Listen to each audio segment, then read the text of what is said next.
questions on risk analysis earlier, so we're going to talk about risk analysis and what a doctrinal risk analysis should look like if you're doing it the way that OCR expects us to do it.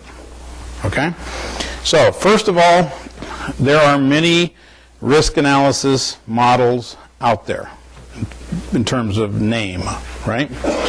But what you will find when you look through them, if they are doctrinal risk analysis models, is that they will have anywhere from 5 to 8 steps, or 5 to 9 steps in OCR's case. But even in the 5-step models, what you will find if you break the 5 steps down, it's actually the same 8 steps that you have in all the other models. The bottom line is they're all the same if they're a doctrinal risk assessment model. So we're going to talk about requirements, the methodology, and then review it. Okay, so let's define the requirement. So we have multiple requirements to conduct risk assessment under HIPAA. The first one is in the HIPAA security rule itself. It is, I believe, 45 CFR 164.308 alpha 1 in terms of the specification. And it basically says that we have to conduct an enterprise-wide risk analysis. Okay? There was so much controversy around this subject that in July of 2010, OCR published guidance for what they consider an acceptable risk analysis will look like. And you can download that from their site, right? So you don't have to guess what OCR is looking for when they come look at your risk analysis. You can go right to their website and download their OCR guidance on risk analysis, and you will see what they expect. Okay? And what we're going to talk about today is essentially based on that. Risk analysis is also a dynamic process. It's something that we should be doing on an ongoing basis. In most organizations, we conduct risk analysis at least on an annual basis or anytime there's a major change in the environment. What the NIST 800-30 says is that we need to conduct a risk analysis minimally once every 3 years or whenever there's a major change in the environment. So that is the rule, or the ruler, if you will, that OCR uses. Right? So when they come to visit you and they ask for your risk analysis, if your risk analysis is older than 3 years, you're not doing it frequently enough. Now, we're going to move. There we go. Under meaningful use, this discussion gets even more interesting because under meaningful use stage 1 requirements, we have under core measure 14, we have to conduct or review a risk assessment in accordance with 45 CFR 164.308 alpha 1, which is the HIPAA security rule requirement, right? That's not by accident, guys. They don't want us to do or to have to do another risk assessment just because we have meaningful use. If we're already doing what we're supposed to be doing, meaning we've already conducted a risk assessment as part of our HIPAA compliance, then when we go for meaningful use stage 1 attestation, we don't have to conduct another one. We simply have to review it. It's that simple. If we haven't done it, then we have to do it. And that's why when you hear people say, well, in meaningful use, I just have to conduct a risk assessment of my EHR. That's not the requirement. The requirement is to conduct an enterprise-level risk assessment or to review one. So if you've already done one, you simply review it. You look at that risk analysis and the things that you identified in there as it related to risk and as it relates to your EHR, and if there's anything in there that you believe creates a gap or a risk to that EHR, that's what you have to remediate in the next 12 months after attestation. Okay? The other thing is you have to conduct that risk analysis or that review for meaningful use stage 1 prior to attesting. If the date of your risk analysis is after the date of your attestation, you have made a false attestation. And if you are audited by CMS or the OIG, you will be asked to return the money. Not a good outcome, right? So if you haven't certified for or attested for meaningful use stage 1 yet, make sure that you have that risk analysis performed and done prior to that attestation. If you have already attested for meaningful use stage 1 and you did the risk analysis afterwards, there's nothing you can do about that. Just hope you don't get audited, but just continue on. If you have not done that risk analysis, get it done as quickly as possible, because it is part of that attestation requirement. Okay? And it doesn't get better the longer you wait. Okay? It changes again under meaningful use stage 2. Under meaningful use stage 2, they keep the initial requirement to conduct or review a risk analysis in accordance with 45 CFR 164.308 alpha 1. But under stage 2, they say it has to be done during each attestation period, which means what? Annually. So now we have an annual requirement to either conduct or review a risk analysis, right, as part of meaningful use. And we now have an additional requirement in that we have to document all of our encryption decisions as part of our risk analysis and provide rationale for when we decide not to encrypt. Okay? So that means if you take the OCR guidance, which says we should be conducting a risk analysis at least once every 3 years, right, or when there's a major change, and add the meaningful use requirement to conduct or review a risk analysis every year, what we should have is a requirement that says we will conduct a risk assessment at least once every 3 years and review it every other year, right, to meet both requirements. Now, a lot of systems, because they have a lot of change, a lot of turnover, etc., actually do risk analysis every year. You don't have to, though, right? You don't, and that's something I want you to understand. You do not have to, but you do have to do it on some periodicity that at least meets what they expect is the minimal standard. So again, if I combine those two requirements, both meaningful use and HIPAA, together, I get a requirement that says at least once every 3 years, but then review it the other 2 years and document my encryption decisions as part of that risk analysis. That's what I was talking about earlier. If I go back and look at that, my ISO framework, right, or my ISO model, it has a section in there on risk analysis or risk management. And it will ask, how often do you want to do a risk analysis or a risk assessment, right? Well, my standards are HIPAA and high-tech in this case. And HIPAA says once every 3 years, and high-tech says every year, either conduct it or review it. So I put those two together underneath my model, and my risk management model now says I'm going to conduct one at least every 3 years and review it the other 2 years. And I have minimally met the standard that's out there. But I haven't had to write another separate policy or change my program or what have you, right?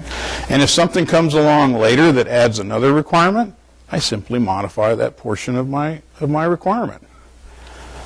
And I'm off to the races, right? I get it done. So those are the requirements.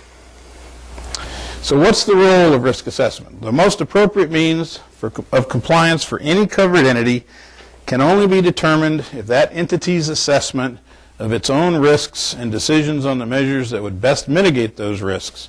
This provides the starting point for determining what is appropriate and reasonable. Why is that so important? When OCR comes in and audits you or investigates you, and they're looking at what you've done, they're always looking for what they consider to be most appropriate or reasonable. And the first place they look is your risk analysis. And if what you did seems reasonable and appropriate based on the outcome of your risk analysis, you're on firm ground. If you haven't conducted a risk analysis, then anything that you assert from a reasonableness or appropriateness perspective is questionable. Because what did you base it on? Right? What did you base it on? Two important concepts. Recognize care as the primary mission, and each entity is unique unto itself. And HIPAA recognizes that, and that's why it has the flexibility that's built into it. And each organization can select their own technology choices. So another reason why it's so broad in some of its interpretations. Okay? Addressable specifications. This is where risk analysis becomes even more appropriate. When they're looking at what's reasonable and appropriate as it relates to addressable specifications, they will go back to your risk assessment to see what you determined was a risk and whether or not what you did with respect to those things was reasonable and appropriate.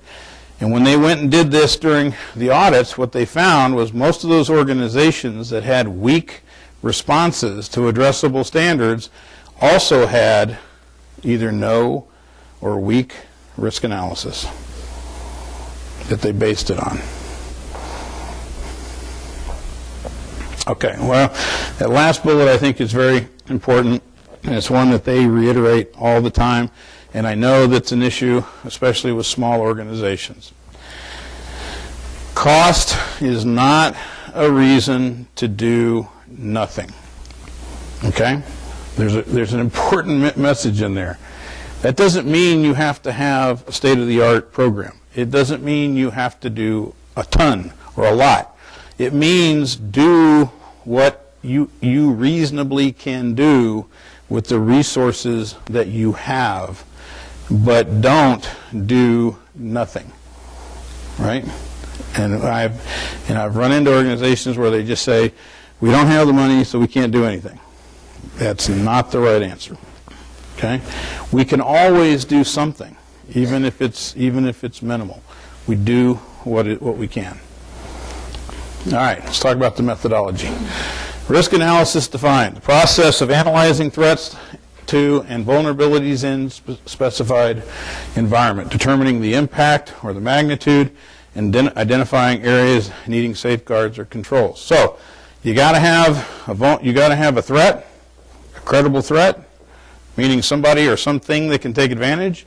You've got to have a vulnerability, an opportunity for that threat to take advantage of, and you have to have a negative impact, right, or a consequence. If I'm missing any one of those elements, then I don't have risk, right? Even if I have all the threat in the world that's out there that could potentially hurt me, but I don't have vulnerabilities that they can take advantage of, I have no risk. Even if I have vulnerabilities and I have threats, but there's no consequence, I still don't have a risk, right? I need all three parts of that. And that's the point that risk analysis makes. It looks to define what those risks are. Now, the medical guys like this slide. I make it real simple for them, right? So I have a threat from a microorganism. That's these crazy looking guys over here, right? And then there's a vulnerability of some type in the human body. I then have a consequence, and I have safeguards and controls, right? It's really quite simple in terms of what we have to do. Now it gets a little bit more complex, right? So we have threat agents, which give rise to a threat, and we're going to talk about what threat agents are, who then look for a vulnerability, right, that they can exploit. which leads to a risk. But those guys are offset by safeguards and controls and the lack or the presence of a consequence and an asset or a capability that they can take advantage of. This is the risk analysis model in the 800-30. Okay? That 9-step process that we were talking about, which starts with system characterization, goes to threat identification, vulnerability identification, controls analysis, likelihood determination, impact analysis, determination of risk, control recommendations, and then documentation. Let's take them one at a time. So, in any risk analysis, the first thing we do is define the environment. The requirement in the HIPAA security rule is for an enterprise-wide risk analysis, meaning your entire organization, both logically and physically. When I say logically, what do I mean? The extent of our network, which can include mobile users, remote users, vendors, etc. How big is our universe from a technical perspective? And physical is what? Our plant, our buildings, our campus, our facilities, right? So we figure out what those boundaries are. Then within those boundaries, we identify our assets. The people, the processes, the technology, applications, data, etc. Right? Logical systems, physical, plant. Once we've identified what is within our boundary for our risk analysis at an enterprise level, now let me step back for a second here, and that is that this process, risk analysis process, doesn't change whether you're doing an enterprise level risk assessment or whether you're doing a risk assessment of an operation or a single facility or a single network or a single system. The steps stay the same. The first step defines what we're looking at. Okay? So in that first step, from a HIPAA perspective, when we're doing that enterprise level one, it's where that boundary is between us and the outside world as it relates to our covered entity. The next step is to identify the threat. What HIPAA requires is that we identify all threats that are reasonable and appropriate for health care. Now, how do you determine what that is? Okay, guys like us study it all day long, every day. Not necessarily me per se, but the guys that work for me do. Right? How do you think they figure out what's appropriate for health care? Where are some of the sources of this information?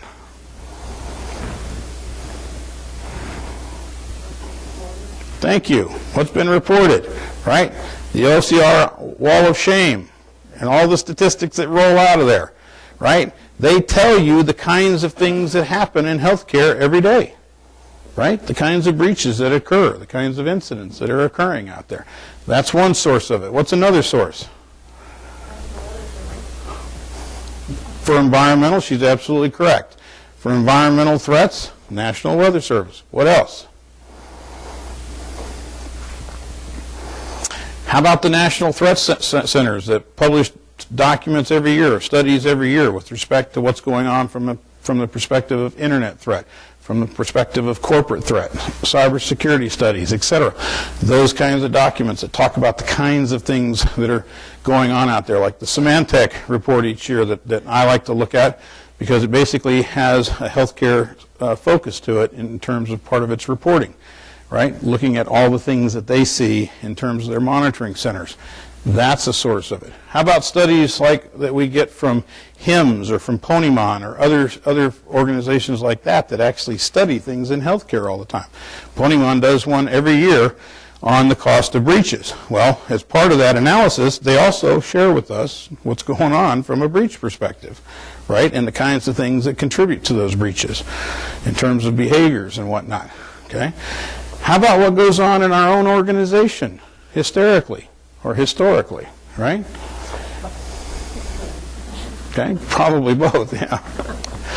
Right? We have things that happen all year long in our facility. right? We have a history that we're familiar with. Some of us, and especially some of us at hospitals like you folks work at, you've probably even lived there all your life in that area. So when I talk about environmental threats, which I haven't yet, I guarantee you can probably tell me better than anybody what the weather concerns are in your local area, right? You know what they are. But what about stuff that you see yourself in your own organization, right? One of the things you should be doing with your incident response process is that you should be gleaning lessons learned from those incidents that happen throughout the year in terms of where the risk is in our environment. What are users doing?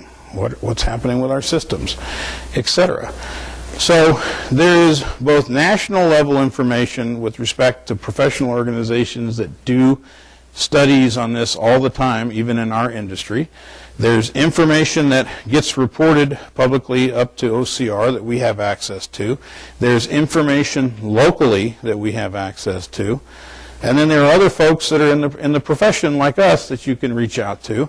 But there's lots of places for you to get this kind of information to understand what does a reasonable threat profile look like for a critical access hospital. And we break threats down into 4 categories: human intentional, human unintentional, natural environmental, and man-made environmental. Human intentional are bad people doing bad things, right? And unfortunately, we do have bad people doing bad things out there. Like the nurse I talked about earlier that was siphoning off the credit card numbers and selling them to somebody for identity theft purposes, right? It happens. Human unintentional. We have mistakes made all the time in our hospital with respect to our systems.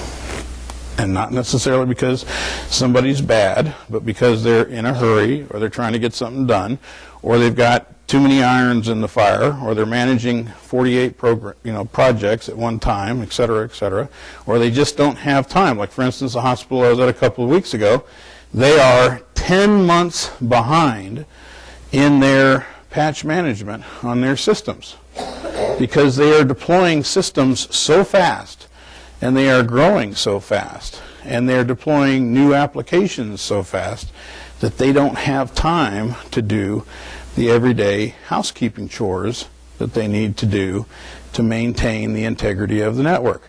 What do you think else has gone up in the last 6 months?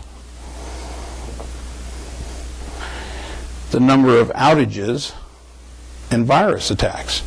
Because when you stop patching your systems on a regular basis, you become susceptible to inadvertent attacks. And what happens when that happens, we instantly begin to see systems that go down, networks that go down, and we see viruses that creep up in terms of numbers of incidents. Pretty simple. You can just watch the graphs. It happens that way all the time.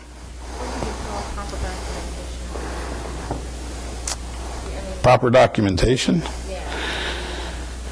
Well, patch management is just part of our configuration management whole change control process, right? So you don't really have, when you think of documentation as it relates to patch management, what you're really talking about is what standard are you going to patch to? So are you going to patch to a CSI level 1, a CSI level 2, or are you going to patch to an NSA standard? Again, I'm talking about those standards again, right? The technical guys should know what those are. But the point is what standard are you going to patch to? Then how does that get done as part of that change control process in terms of what's a routine patch and what's an emergent patch, right? So routine patches are things that we do on a set schedule, which we document. So once a month we patch vulnerabilities, say criticality level 4 and below. But emergent, we patch vulnerabilities that are criticality level 5 within 48 hours, or whatever it turns out to be. Whatever that periodicity is and that standard is that we're using, that's what you document, and then that's what you manage to in your change control process. Okay? But that assumes that you have a standard. It assumes that you have a documented change control process, and you have a change control meeting once a week that meets and approves those changes and documents those things, and that you have a regularly scheduled patch cycle, and that you differentiate between different criticality levels in terms of patches. If you don't, just patch it when you get it, all right? Okay. Natural, environmental, flooding, lighting, lightning, whatever issues you have in your area. So if you live on the coast of Florida or in the Gulf Coast, right, you've got a much different threat profile than if you live in the Rocky Mountains or if you live in the plains of Missouri.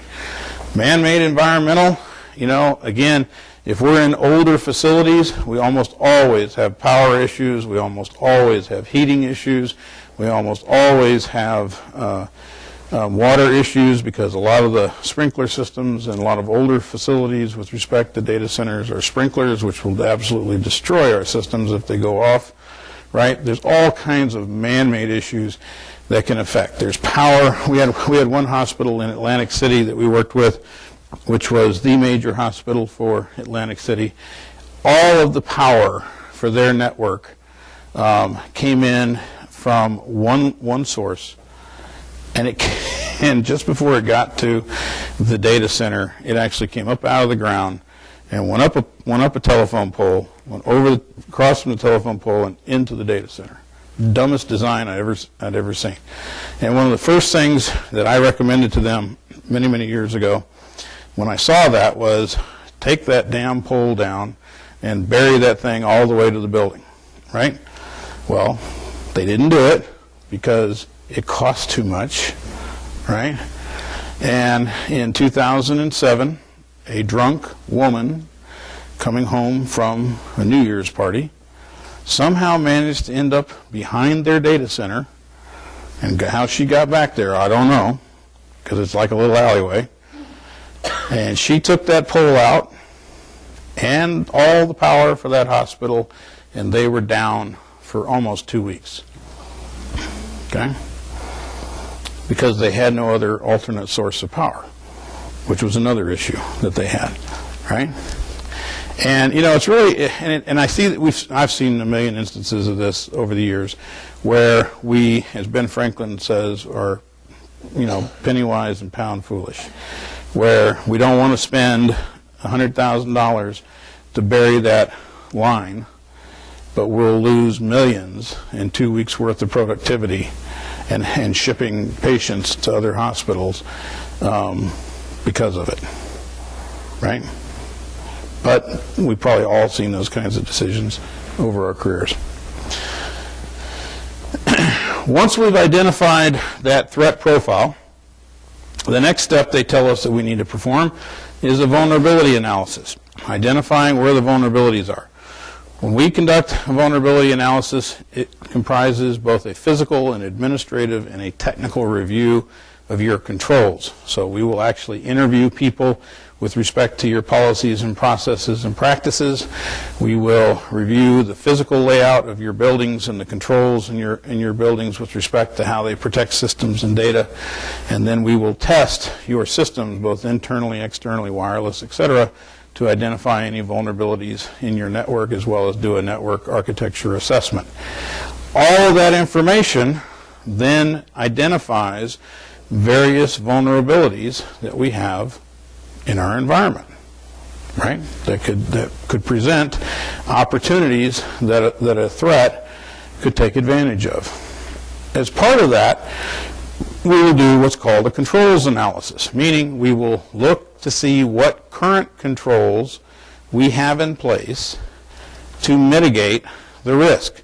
Do we have change control? Do we have patch management? Do we have antivirus? Do we have intrusion detection systems? Do we have network monitoring? Do we do vulnerability testing ever? Right? Do we have access control? Do we have VPNs? What do we have in our environment already that represents a control that is capable of mitigating the threat, and how effective are those controls in terms of how they're implemented? And it's both technical and non-technical. So now I know what my threat is, I know where my potential vulnerabilities are, and I know where I have controls that potentially mitigate some of that vulnerability and those threats. And I do what's called likelihood determination. It's the first analytical step in that risk analysis process. And basically what I do is I take the threat, and I take those vulnerabilities, and I take those controls, and I look to see where I've got a vulnerability, where I don't have a control, and I have a threat that can take advantage of it. And wherever I have a threat that can take advantage of a vulnerability and no control to mitigate it, I've got a potential risk, right? A potential risk scenario. And I look at the likelihood of that happening. And let me tell you, I've been doing this for a long time. And earlier in my career, when I was an intelligence operator, I was the bad guy who used to break in, right, to places overseas for our country. And I will tell you that it is not as easy as you think it is, right? What that means is that typically the threat is a lot lower than what you think it is, right? It almost always is lower than what you think it is. Now the problem is most of us who've never been the threat don't actually appreciate that. For instance, when I used to want to steal information from some facilities overseas, it was much easier for me to pay a kid $20 to throw a rock through the window and steal the computer for me than it was for me to try to figure out how to hack into that computer or break into that computer or recruit somebody to give me the information that was in that computer. Just depended on how much time I had and what I needed to accomplish, right? Most crimes are committed and happen inadvertently, right? Most crimes happen in seconds. The average time for a snatch and grab in terms of theft is 4 seconds. 4 seconds. From the time somebody breaks your window, is in your house, gets whatever they're going to get, and gets out of your house, it's usually 4 to 7 seconds. Believe it or not. And there's a reason for that. What's the reason? You know the reason. Come on. What's the reason? They're scared shitless, right? They're running through that house and they're grabbing whatever they see that's valuable and they're going out as fast as they can because they're afraid, right? You run into a guy that's robbing you that's not afraid, that's the guy you want to be afraid of.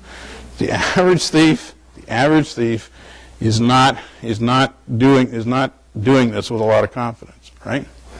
And so you learn these things and you think about pilferable items, laptops, mobile devices, etc. There's not a bunch of people sitting out there watching hospitals going, where's that next laptop, right? There's some knucklehead passing by that sees you leave it somewhere and walk away from it, and they pick it up and walk off with it. And it happens in less than a minute. Boom. It happens that fast. It's funny, I travel all the time, and one of the things I like to do is I like to sit when I have a chance in some of the airports and watch what people do. Because people are dumb. I hate to tell you that, but in the Marine Corps we used to have a saying, some people are just too stupid to survive, right? And you want to help those folks get to the other side, right? Because they get in the way. And they makes it dangerous for the rest of you. But it's really true. I watched a woman 2 weeks ago. I was sitting in the airport in L.A., and I had gone down to the gate early, and I don't remember why, but I had. And there was one of those power stations, those power stations they have in the airports now. And so I watched this woman walk up, and she takes her laptop out of her briefcase, and she's looking around. I'm thinking she's going to leave that damn laptop, because she's looking around to see if anybody's watching what she's doing. I'm thinking, are you nuts? But I'm watching her. Sure enough, she looks around several times. She finally takes it out. She hooks it up, and off she goes. Out of sight. Now, I'd already decided I was going to watch that laptop, make sure nobody took it. But I wanted to see what somebody would do with it, because I knew somebody was going to mess with it. And sure enough, in the time that she was gone, 5 people got on her box. And one guy started to pick it up. And I was like 10 feet away, and I said, you know, you probably don't want to do that. And he looked at me, and he immediately went the other direction. And he happened to be one of the airline employees, by the way. But there were several people who walked. The first two walked up and looked at the box and looked, and they wanted to plug in, right? So they were like, okay, where is this whack job? Nobody, you know, this computer here, nobody's here with it. And did I do that? Oh. And you could tell that's what they wanted to do. And so the second one, the first one just eventually gave up. The second one actually unplugged her box, set theirs down on top of it, and plugged theirs in. I was thinking that's poetic justice. Anyway, so they stayed there for a few minutes, and then they left. And then the third one walked up, and the third one started to do that and said, oh, shit, the curiosity's just gotten too much of me, and they stopped, and they opened it up. And sure enough, when they opened it up, that sucker fired right up. And they sat there and played on it and looked at her stuff. And I'm like, good for you. And I'm sitting there going, are they going to take it, or are they just going to play with it? And sure enough, they just played with it, and then they shut it down. And they were nice enough to shut her down before they didn't shut it all the way down, but they blanked the screen, and then they shut it. And the fourth person walked up, and the fourth person looked at it, unplugged it, plugged theirs in, and then opened hers up while theirs was powering, and looked at her stuff. And then shut hers, plugged it back in, and unplugged theirs and left. And the fifth guy was there. It was the airport employee, the airline employee, who came up, looked at it. He looked around. I'm thinking, this guy is going to grab this box, because he was doing the same thing, looking around. Is anybody watching me? And I was looking down so that he wouldn't think I was watching him. And sure enough, he unplugged it, and he started to pick it up, and then he started wrapping up the cord. And that's when I said, you know, you probably don't want to do that. And so he stopped and left it just like it was. And she came back after that, a few minutes after that. And I'm thinking, you know, if I hadn't been sitting there watching, not only would people have seen what was on her machine, but her machine would have been gone. It would have been gone. And we sit there and we watch this stuff, and we go, and you wonder why airports report that they have more than 10,000 orphaned laptops per airport per year. Think about that for a second. And believe it or not, a lot of them, they go in this end of the x-ray machine, and they come out that end of the x-ray machine, and nobody picks them up. Which is why TSA actually changed their policy, and they now have a guy at the end of the belt that checks the box bins and immediately says something if there's something left in there before people can walk away. Because, you know why? It wasn't because they care. It was because they ran out of space for this stuff at the airport, because they were confiscating it. Okay? But people do dumb things. I did not. I should have, but I didn't. But she seemed to be in a hurry, and I just didn't really want to take her on. So what is the motivation? What are the resources, the capability, the complexity of the attack? You'll have guys I've seen very complex stuff, obviously, in my background, where I came from, and the experiences I've had. But you know what? The overwhelming majority of most of those really complex hacks are so difficult to do,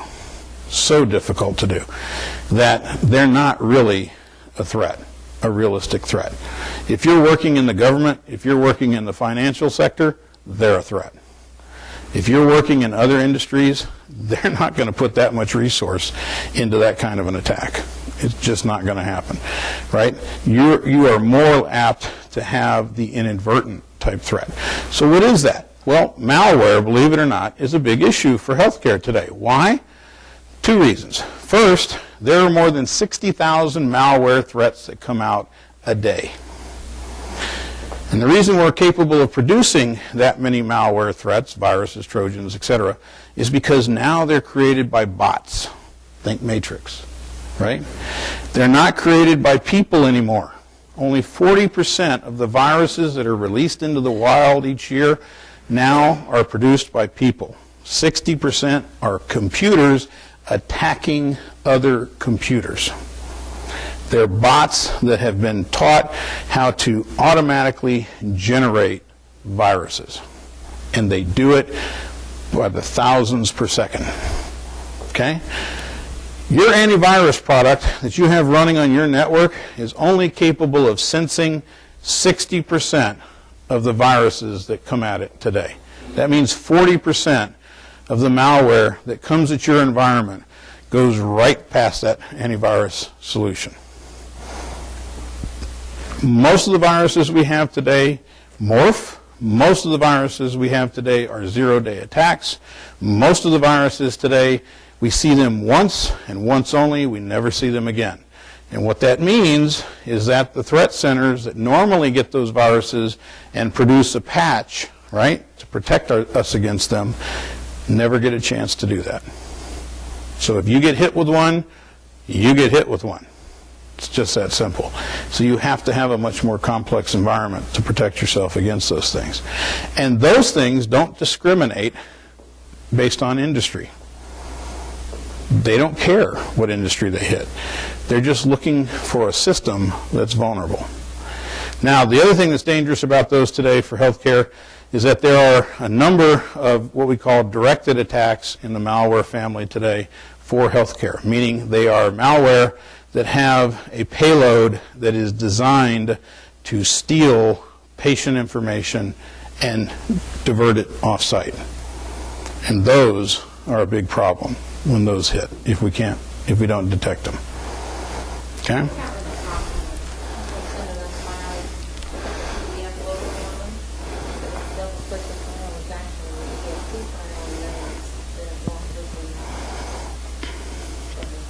And that's a configuration issue in your network that shouldn't allow that exe to download. But we won't go there. Okay. So we needed to determine the likelihood of this threat vulnerability scenario that we've identified previously happening. Is it likely to happen, less likely to happen, etc. Then we go to impact analysis. Because like I said, we have to have a consequence, right? So even if I have a vulnerability and a threat that can take advantage of it, and it's likely to happen, this is the so what moment, right? Even if it happens, so what? There are some attacks out there that when they happen, they don't do anything. So what? Why do we care? We don't care. There are other attacks out there, though, like the one I talked about with the directed attack and the payload that actually goes and grabs patient information, puts it in a temp file, and then sends it off to China, that I actually do care about. And why do I care about that? Because when that happens, that information then gets used in medical identity theft type activity, right? Or in just regular identity theft activity. So I need to know if there is a consequence. Or is it something that could create downtime? Some attacks that come at us don't do anything but disrupt, right? Take systems offline, take parts of our network down. That's a real problem for healthcare, right? If we lose our, when you look at most of the directs out there in the cyber world today, they're directed at things like ISP vendors. Why is that important to us? What happens if our ISP gets taken down? You're down. Everybody's down, right? So when you say, I don't really have to worry about cyber terrorism, and we hear a lot of that, right? I don't have to worry about cyber terrorism. You're right. You probably don't have to worry about it directly, but you have to worry about it indirectly, because they're attacking the infrastructure of this country with respect to the internet and our communications. And if they take those critical data centers down, or cloud assets down, or internet nodes down, they can shut down entire industries and businesses as a result. So it is an indirect concern. So what's the impact? Once I've identified those threat scenarios that present a negative consequence, I then determine what the risk is. How is this a risk to my environment? So in healthcare, I really care about what? I care about patient safety, I care about productivity, I care about operations, right? I care about confidentiality. What is the risk here? If this particular threat happens with this vulnerability and this consequence, what's at risk? What's at risk? If somebody hacks my wireless network that my medical devices are connected to, what's the risk? Somebody tell me, what's the risk? How about heart monitors? Patient safety, right? When you look at DEF CON and RSA conferences now, they're actually conducting hacks against medical devices. And how are they hacking those medical devices? They're hacking them through the hospital's wireless network. What they're doing is because almost all of our medical devices today are networked, right? If you go back 10 years ago, most of our medical devices were not networked. Today, more than 95% of them are. Where do most of them connect to the network? Through wireless connection, right? If I can get in that communication path between that wireless access point and that device, if that device isn't very secure, I can now have that device do something that it wasn't intended to do. So for instance, when they hacked the insulin pump, they demonstrated that they were able to take over the communications between the network and the insulin pump and tell the pump to give a lethal dose to the patient. They demonstrated with respect to heart monitors that they were able to deliver an 8,000 volt jolt to the heart, which will stop it deader than a doornail. Okay? And they did these attacks by taking advantage of weaknesses in the network at the hospital end, meaning organizations that weren't running WPA2 on their wireless network, which happens to be what's required for safe harbor and to meet the standard, right? How long does it take me to defeat web encryption? Anybody have an idea? About 10 seconds, that's right. Okay? Anything less than WPA2, and don't kid yourself, WPA2 is not infallible as well, but anything less than that, and it's game over. And anything connected on the other end of that is ours, meaning whoever hacked it. Okay? So what's the risk? What's the risk? If I determine that I have wireless networks that are not running WPA2 and I have medical devices connected to that segment of the wireless network, I have a patient safety risk. That's simple. Once I define what those risks are, the next step in the process is to identify what I need to do about it, right? What control do I need to fix or put in place to mitigate that particular risk? And there may be multiple ways that I can address it. But what is it, in terms of what I have to do to mitigate it? And then the last step, of course, is to document it. Because when the auditors come in, they're going to want to see your documentation.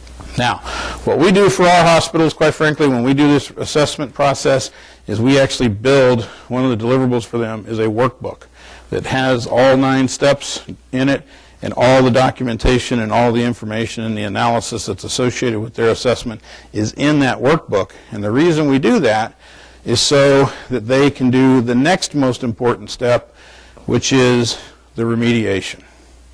Right? Because it's not just important to do this assessment, but what's most important is to do something about the things that you discover. And one of the things that we found when we first started working with hospitals back in 2003, 2004, was that we would do a risk assessment, we would provide them with all the reports and all the things that they needed to work on, and we would come back the next year to do the next risk assessment, and how much do you think we would find got done? Very little, very little. And it wasn't necessarily because they were bad or bad intentioned or whatever.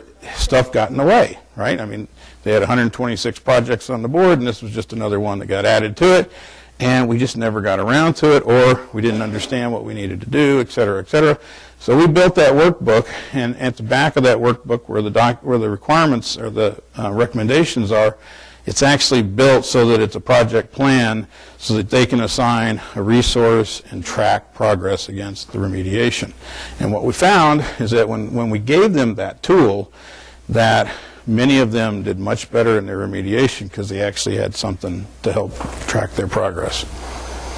All right, so high-level risk analysis, you can combine it. It's basically gathering information, analyzing that information, and then developing those remediation plans. The steps are those steps we talked about. I don't care what risk analysis methodology you select. You know, as long as you select one that covers those steps, you'll be in good shape with OCR. Any questions on risk analysis? We all understand it completely? We can do it now? All right. Excellent.